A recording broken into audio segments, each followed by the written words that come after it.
Should the Detroit Pistons move up in the 2024 draft? And we have some names that Detroit is interested in the free agency class later this summer. We talk about all of that and more on this week's edition of the Palace of Pistons podcast. Good evening, everybody, and welcome to another exciting night of NBA basketball. The Pistons are digging in.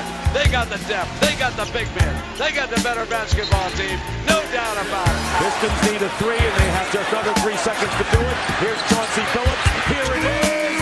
He's got it. He's got it. Chauncey Billups hits the three. Overtime. Amazing. Out of bounds. Detroit basketball. And we're back. Welcome to the Palace of Pistons podcast, brought to you by Believe. Myself, Aaron Johnson, and Jasper Apollonia here with you for this week's show. As you heard, we got some great stuff to talk about. We're going to get into all of that. But before we do, I want to give a quick word to our sponsors, BetOnline. BetOnline is your number one source for the NBA Finals and Stanley Cup Finals this season. Every stat, every matchup, and even live odds and spreads while the games are being played. When the game's over, head over to our online casino and get in on a game of blackjack or poker, or online with one of our over 150 slot games. Head to the website today to get in on the action. Use our promo code BLEAV, BLEAV, for your 50% welcome bonus on your first deposit. Again, BLEAV, BLEAV, for a 50% welcome bonus on your first deposit. Bet online. The game starts here. One other thing I wanted to mention before we get into the show, as always, wherever you're watching or listening from, please take a moment to subscribe, give us a follow. Had a great post come out on Substack earlier this week from Mike, just kind of giving us all of the latest surrounding the Detroit Pistons and all the latest news. In his weekly drive newsletter, talked about Trajan Langdon, Troy Weaver, and plenty more. I also had a piece come out on Wednesday morning discussing 3 prospects in the 2024 draft that I'm opposed to taking if I'm the Detroit Pistons. I know that some people have had some interesting thoughts or have disagreed with some of the players that I've covered in that piece. So make sure to go over to palaceofpistons.com, check that out, and subscribe to our Substack as well. Okay, let's get into the first topic, sticking with the NBA draft, which is just a few weeks away at this point. I mean, it is quickly approaching, and we've talked about on the podcast some names that we like. We've talked about some names on the Substack as well, kind of covering the player, the fit with the Pistons. But what we haven't talked about is the Pistons not trading the pick and not trading back, but rather trading up. Jasper, there's a couple teams that have been willing to move their top picks in the 2024 NBA draft. The Hawks at 1, Houston at 3 are a couple teams that have been named as teams that are willing or looking to trade off their pick. If you're the Pistons, you got beat up in the lottery, fall to 5. Do you look at moving up? Are you interested in moving up? Is there a specific player worth moving up for if you're the Detroit Pistons? I think first off, I'll answer the last question you asked. There's always a player worth moving up for if you feel that way. Like, if there's a guy that you like enough to move up for him, of course it's worth it. Like, that's the whole point. That's why you do it. And this is an interesting draft because there is no hard set number 1 overall pick. But, and I think at some level you can look at that and say, well, okay, we could sit at 5 and we can get our guy. Works both ways, man. There's also a good chance that the guy you think or you want to get at 5 is gone at 1. And that is a risk that you can take. However, if you trade up for the number 1 overall pick or you trade up for the number 3 overall pick, that absolutely lessens the chances that you're going to be missing the guy that you want. I know somebody that you're very high on, Aaron, Donovan Clingan, somebody that you wrote about not a couple weeks ago, just last week. We keep recording so many of these special podcasts. You lose a little bit of your sense of time here. We might be doing it again with Monty Williams soon enough.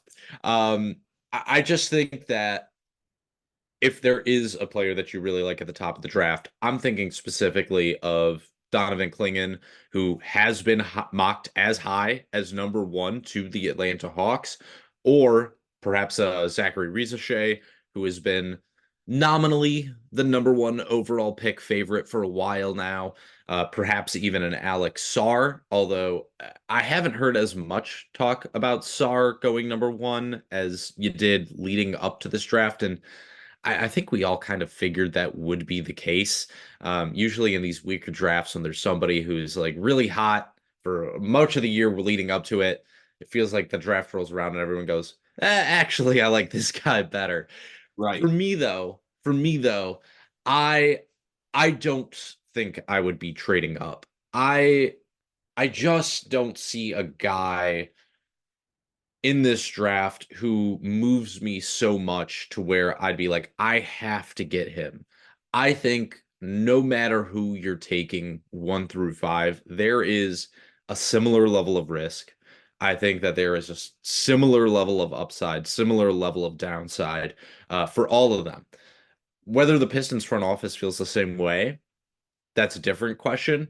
But I also think that there's a way to move up to number 1. There's a way to move up to number 3 that also improves your team in other ways. And I think specifically when I'm looking at a team like Atlanta, we've discussed the possibility of getting DeJounte Murray for a long time. If you can get the number 1 pick and get DeJounte Murray, I think that there's something to that. That would pretty much be why I would consider moving up to number 1. It's if I can get the number 1 pick and potentially another player that one of these teams is trying to move off on. Atlanta to me seems actually, weirdly enough, like the number 1 pick seems the most gettable and the most appealing in a lot of ways, because not just with Murray, but also with somebody like Clint Capella, the Hawks seem very motivated to move off of them. So I definitely think it's something I would consider. But for a player in particular, me personally, no. The front office might feel differently. And Aaron, I'm interested to see if you feel differently as well. Yeah, I think the first thing that comes to mind is there a player that's worthy of giving up a future asset or multiple assets attaching to your pick, your own pick, that's worth trading up to go get? And is that Rizachet? I think if you look at Langdon's past in New Orleans, they really did like drafting forwards, longer forwards that could shoot, defend. You look at guys like Herbert Jones, you look at guys like Trey Murphy. Like Rizachet kind of falls in that same category, you would at least hope. But is he worth 5 and a meaningful asset? Like, I don't think 5 and someone like Quentin Grimes or Marcus Sasser gets you up there. So it's going to cost you someone like an Isaiah Stewart, someone like a Jaden Ivey. And I don't know if in this draft that makes sense. I still think the Pistons, worst case scenario, Rizachet, Sarr, Clingan are all off the board. I think it gets a lot more interesting. This is going to be an interesting draft nonetheless, just because of how many prospects could go in so many different places. But it got a little bit more interesting now with Topic probably sliding after tearing his ACL and going to be missing next year. Who slides into that top 4 now? I think Topic was probably considered a guy that could certainly go top 5. I think the Pistons will still be able to get a player at 5 that they feel can help them. Whether Clingan's still available, whether they take Dalton Connect, if they do really like one of the Kentucky guards, Reed Shepherd or Rob Dillingham, like there will be a player that they like that they can get at 5 without needing to give up an asset to go up to 1 to get a prospect that in this draft, I don't really know if he's all that better for them. So that's where I'm at. I don't think the Pistons need to be looking to move up at that cost.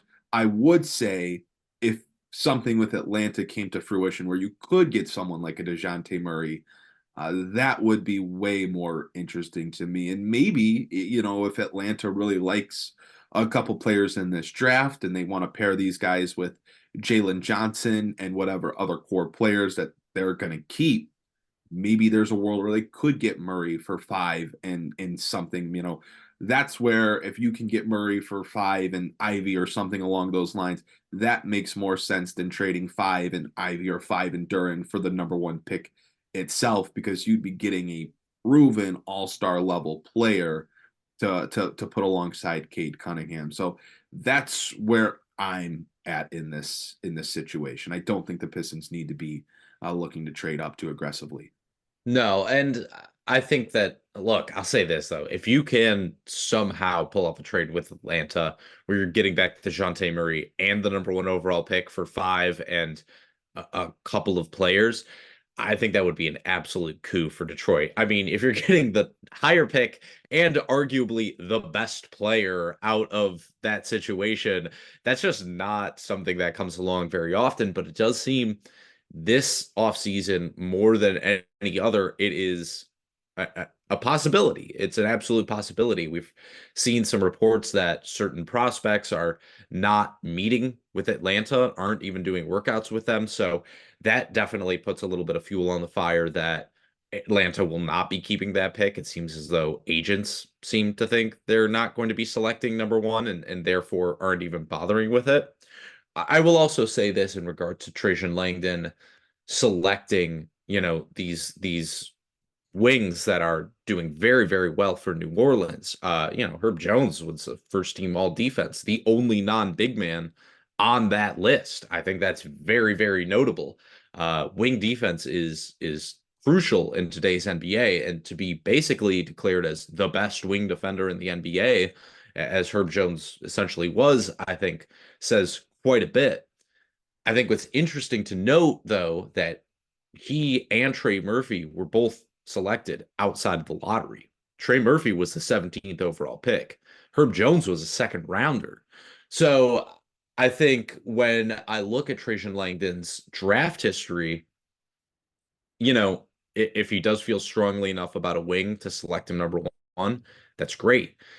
But he's also a guy that I'm inclined to trust with those later picks to find the diamonds in the rough, something that we have been complaining about in regards to Troy Weaver for years, like the inability to really find those impact wings later on, impact players in general, to be honest with you.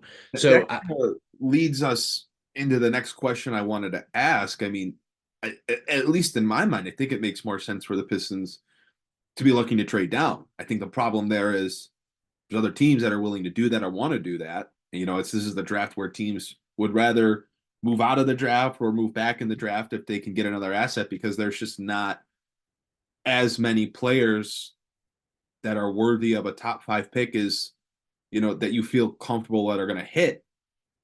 If a team like Memphis really wants Donovan Clingan, which they're said to, and he's on the board and he's made it to 5, like, can you get 9 from Memphis? Could you get Marcus Smart and 9 from Memphis for 5? And maybe you've got to put something else in there. I'm not sure the value on Marcus Smart right now. He didn't really play last year. I'm not sure if there was, outside of the injury stuff that he dealt with last year, I'm not sure if there was like he didn't want to be in Memphis type of thing. I don't know.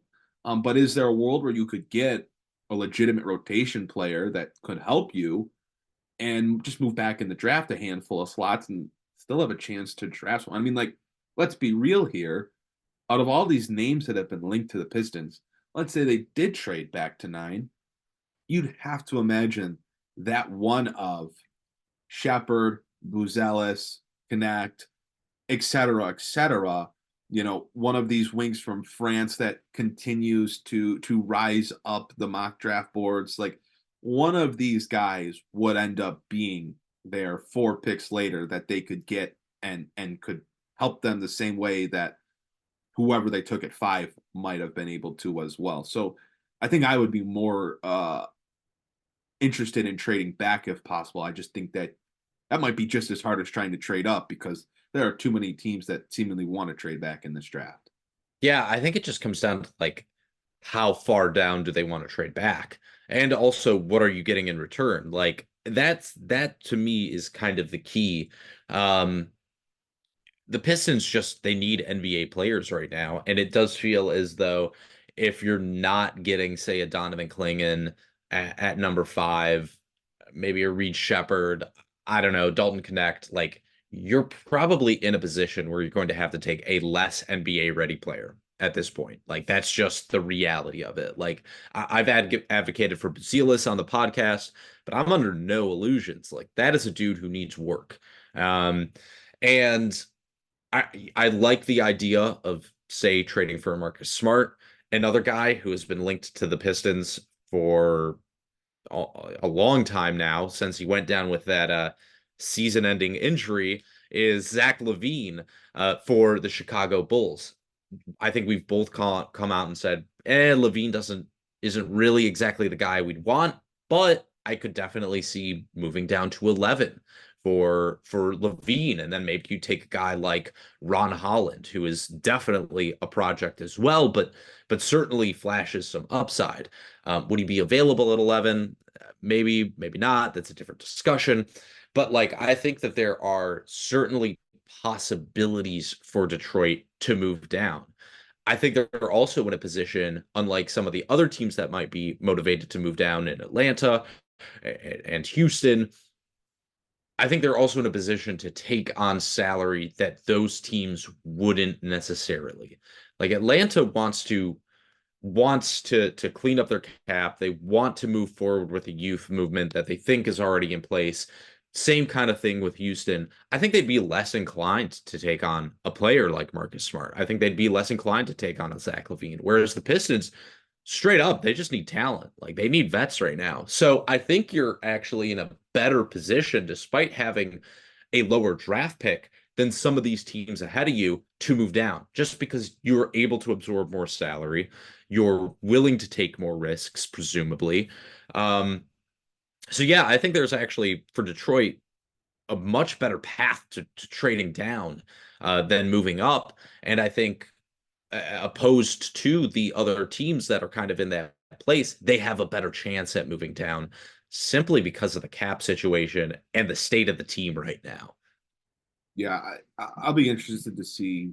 You know, we're 3 weeks out or whatever from the draft. Like, so much can happen in these next 3 weeks. The Pistons have a lot of decisions that they have to make already. Is there even enough time to do something like that in the coming weeks? Like, how much more does Langdon have to do to get integrated with the franchise? He's still naming executives and staff members right now. Like, there's still enough time to make a trade. You've got 3 weeks. If you want to get something done, you have time to do it. Look, you can do it up until the last minute on draft night too, if you really need to. I believe that they have enough time to do it. I'll say this, actually, if you're taking on like a Zach LaVine type contract, there's a chance you could also just get 11 and not even have to move down. Like if you're like, I do think that the Bulls are in a position where like they're probably going to have to treat Zach LaVine as a negative asset. So I think you can also acquire more draft picks without moving down from 5. I think that that's a legitimate possibility as well. And I think that perhaps, changes the equation for Detroit. I think that there is enough time. There is enough flexibility. I think if they are trying to get a deal done on draft day, I think they can do it. And frankly, like, time should not be an issue. I know that it took a longer time than you or I probably wanted for the Pistons to hire Langdon, but like, I think that the messaging from Tom Gorse has been very clear. He wants to see results very, very quickly. So yeah, if Langdon is the real deal, it doesn't really matter how much time he's got. He's going to have to do something very soon, whether it's in the draft or it's in free agency. So I don't know. I'm kind of interested to hear what you think on that, Aaron, and also our listeners, of course. But like, do you think that there is a possibility of Detroit acquiring more draft picks, perhaps in the later half of the lottery, perhaps even outside of the lottery, without trading the 5th pick at all? Because that's where Langdon's had a lot of his success as a drafter, is actually outside of the lottery. Yeah, I mean, that's That was kind of the Troy Weaver special, right? Like find your way back into the draft, find your way back into the first round and draft another prospect. I think if you're Detroit, like, I don't necessarily know if they're gonna just straight up add multiple first round picks. I think they are under the impression that they've already got a lot of young guys. They need to kind of build up the roster with some veterans and some more experienced players rather than adding more young projects to a team that already has a lot of internal development to figure out. That being said, as someone that has very, very slightly, the caveat there, very, very slightly warmed up to the idea of trading for Zach LaVine, I think if you traded 5 for LaVine and 11, and you could still get someone like Keyshawn George or one of those other wings that ends up still being on the board, you could talk me into that. I think there might be some interest on Detroit's side with LaVine that's not like sourced or anything. That's just kind of speculating based off of where they want to go next year. I still don't love it. I think I'm warmed up a little bit, but if they wanted to move back and they felt like they could get someone that could still help them at 11 or 15, I think if they wanted to draft an older guy like Tristan Da Silva from Colorado, who knows how to play on offense, like shoots, gets to the rim a little bit, like he has his significant weaknesses, like he's not super, super athletic. Like I said, he's older, but I've seen a lot of people give him kind of like that Cam Johnson comparison from the 2019 draft, who was someone that I was a huge proponent of for Detroit back then. But if they wanted to get someone like that who could step in and help them on the wing, like, and get a player that still helps them, like they could do that. I just don't think it makes sense for them to like have 5, get 11, try to get 24. Like I just, they have enough young guys. I think they need to try to figure out how to get some older guys in the room that fit and can help nurture the younger guys and develop the ones that are already in the building. Yeah, I tend to agree with that. I think another guy, if Klingen's off the board, I'd be looking at if they did trade out of number 5 a little further down. Kel'el Ware, I think would be an interesting big man prospect, especially if they do decide to move on from Jalen Duren and take a swing at a center via trade or free agency. I think that could be an interesting piece potentially for the future. I mean, I don't think he even started playing basketball until he was like a sophomore or junior in high school, something crazy like that. Like talk about a guy with all the tools, but maybe not the polish. That'd be an interesting player for me as well. I think that's a perfect segue, though, into what we're talking about next, Aaron, which is free agency.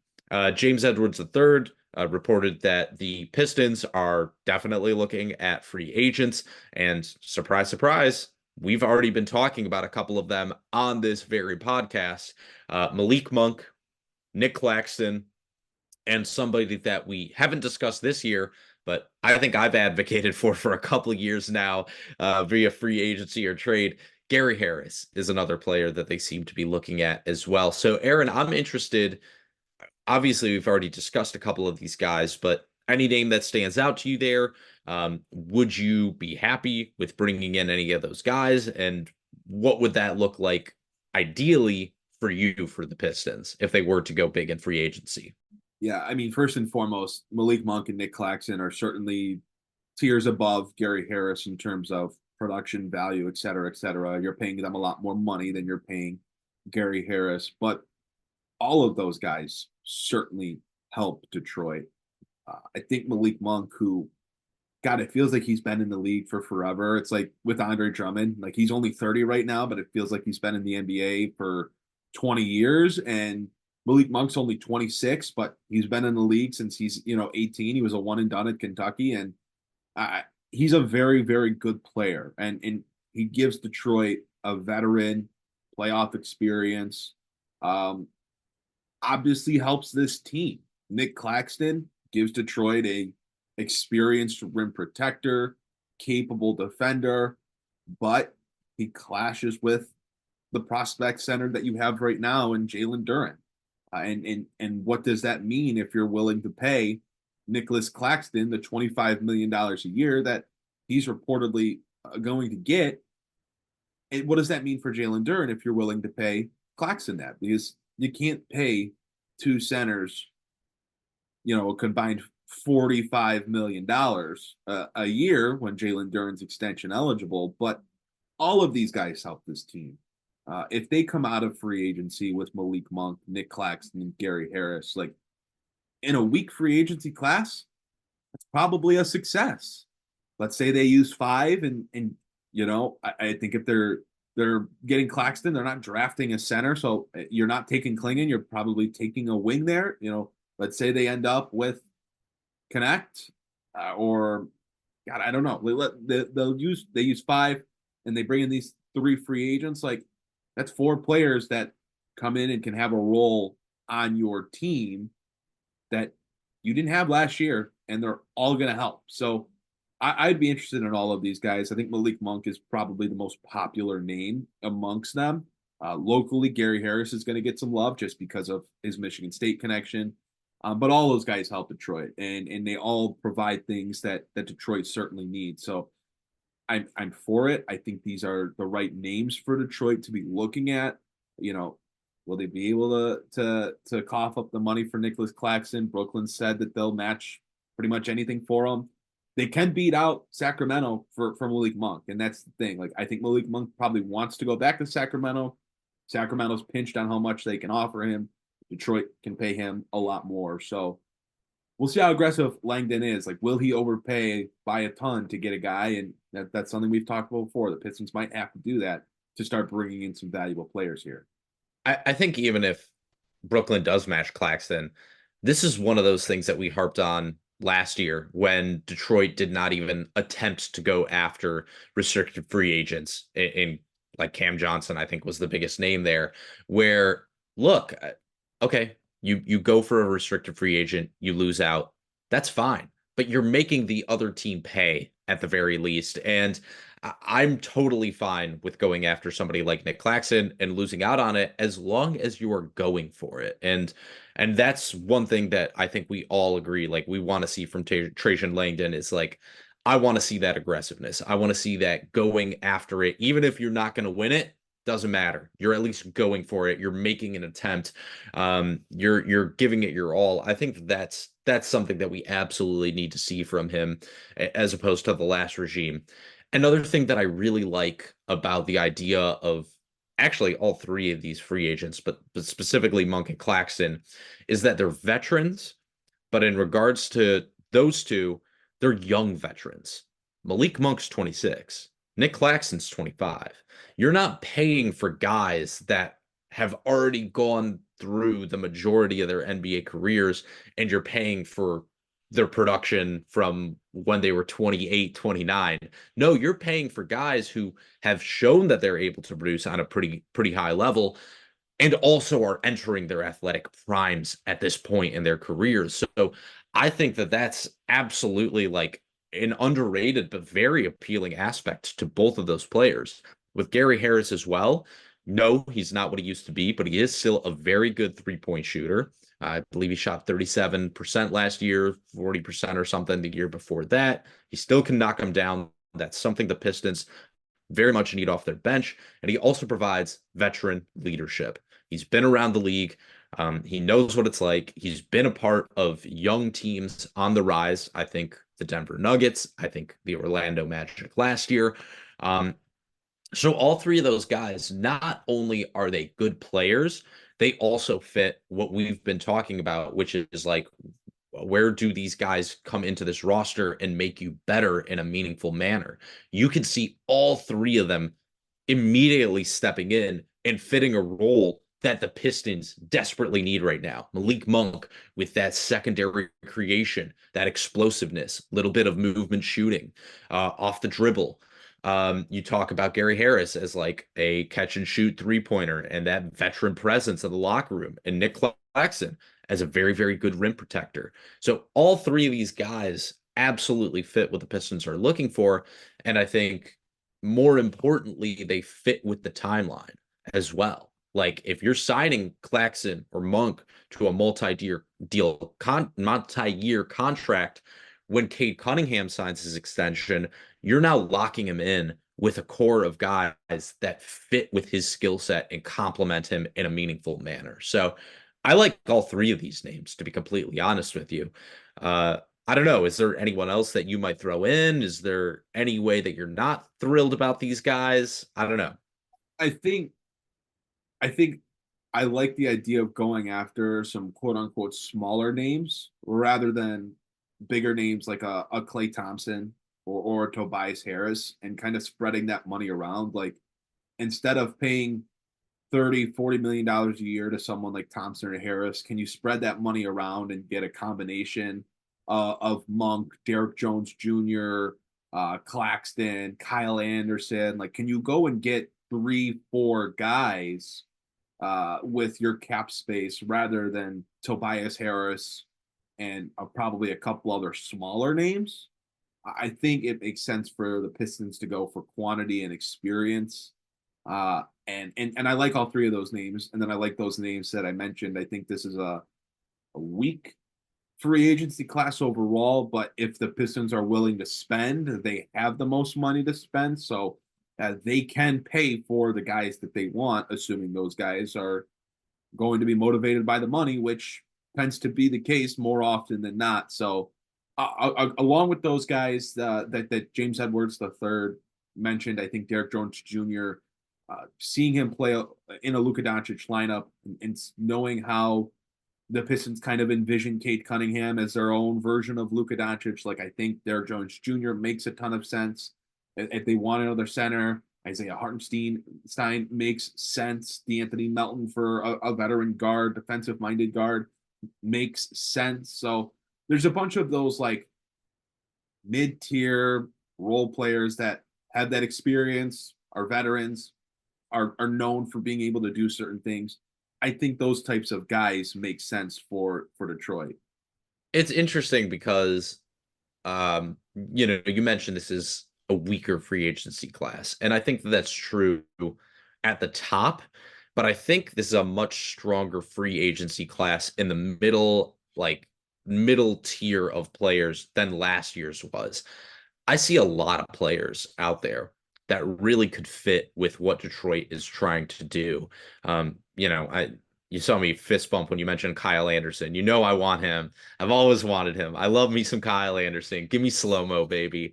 Yeah, and I think like just where the Pistons are at in terms of their cap space, in terms of their flexibility, where they are as a franchise, what they're trying to build, I think that this is actually a very, very good low-key free agency class for Detroit. I think they can put a lot of different feelers out there. I think that even if they strike out on one or two guys, there's still going to be, as you mentioned, several more players who fit, maybe not quite as well, maybe on not as such a high level as their first choices, but still fit with this roster and fit with this vision. So I have to say, like, I do anticipate a trade coming down the pipes, but I also think that like there's a good chance the Pistons really, really focus most of their attention on free agency this year. And that's not to say that like you build good teams by just building them through free agency, unless of course you're the 2017 Golden State Warriors.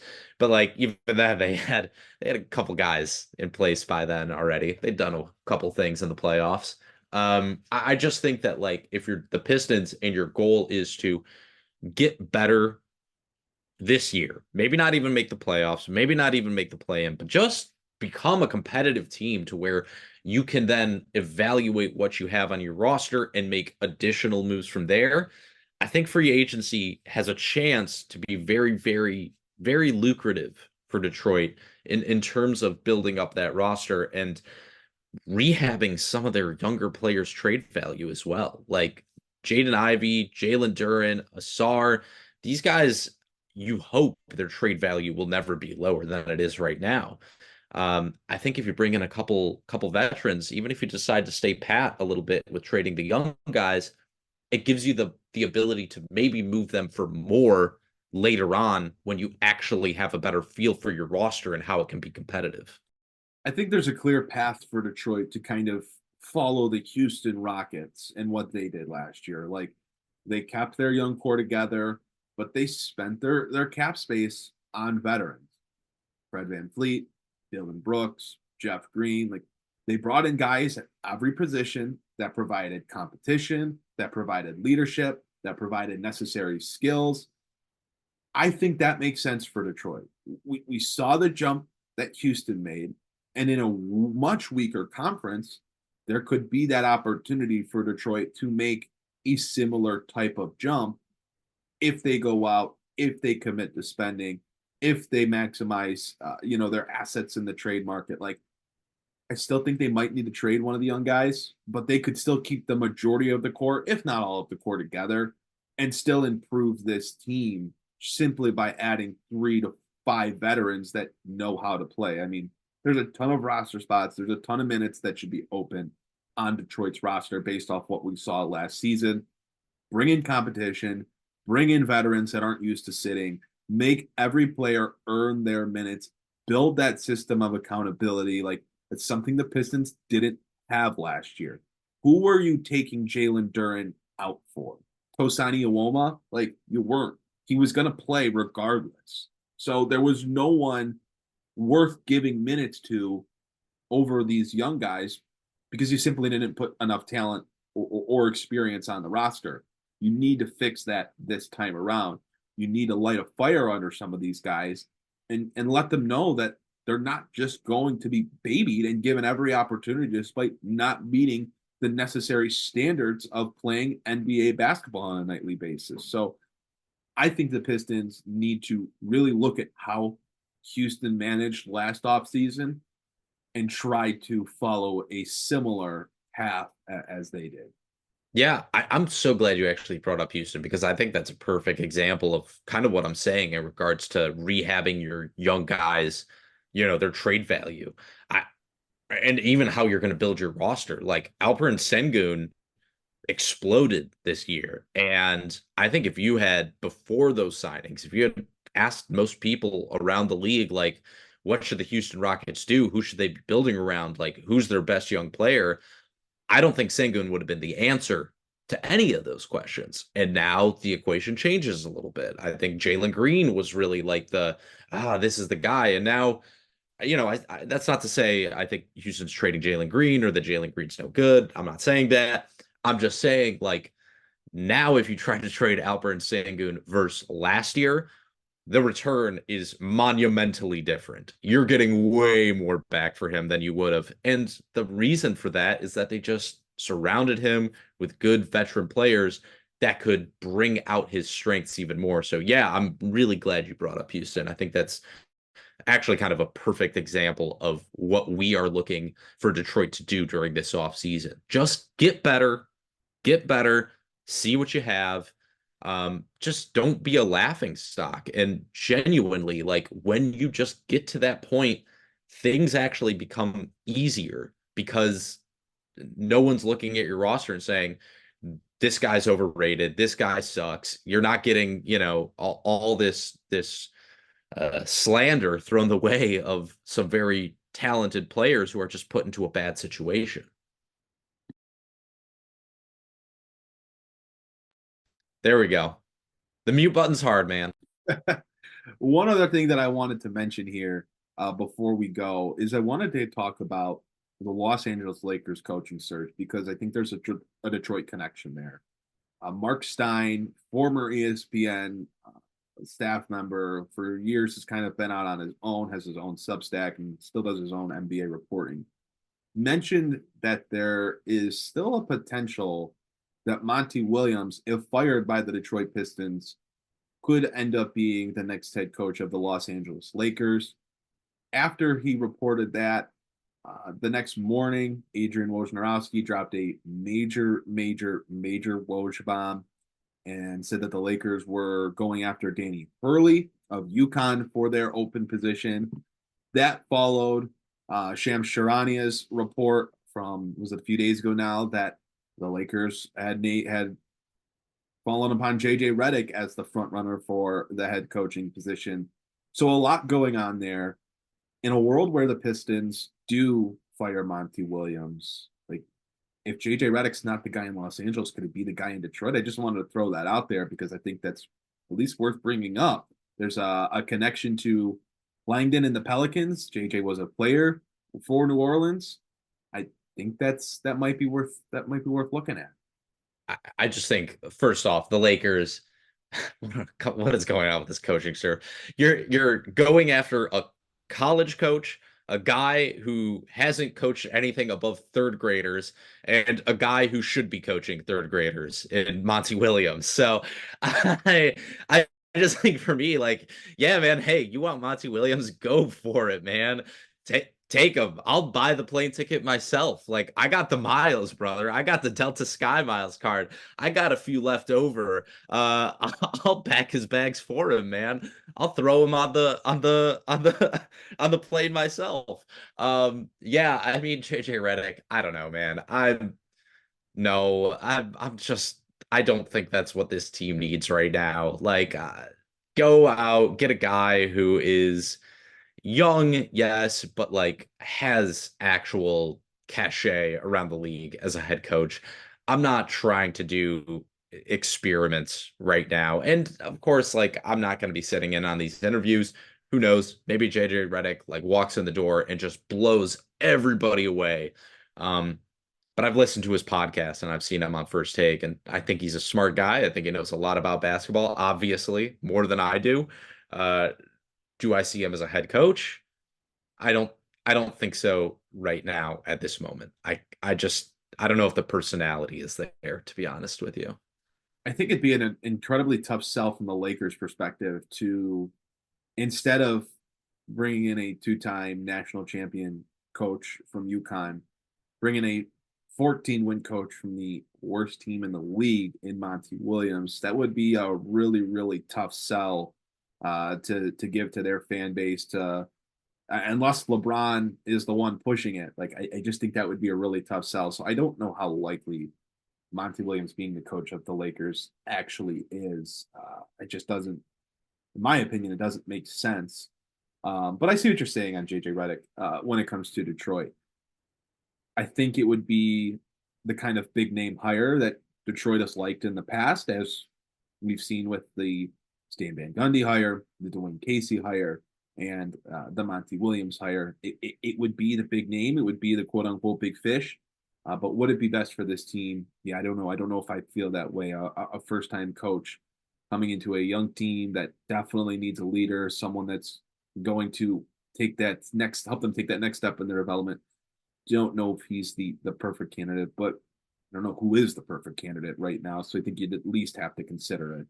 I think my last word on that would be yes. I mean, Tom Gores does love a name, but he likes an established name. Like, Tom Gores, he's always hunting for respect, because I don't think he's very respected among league circles. Like, I don't think people look at him and go, wow, what a basketball mind we have here. You look at the guys that he's hired, Stan Van Gundy, long track record of success, guys who have come close to a championship but not quite there.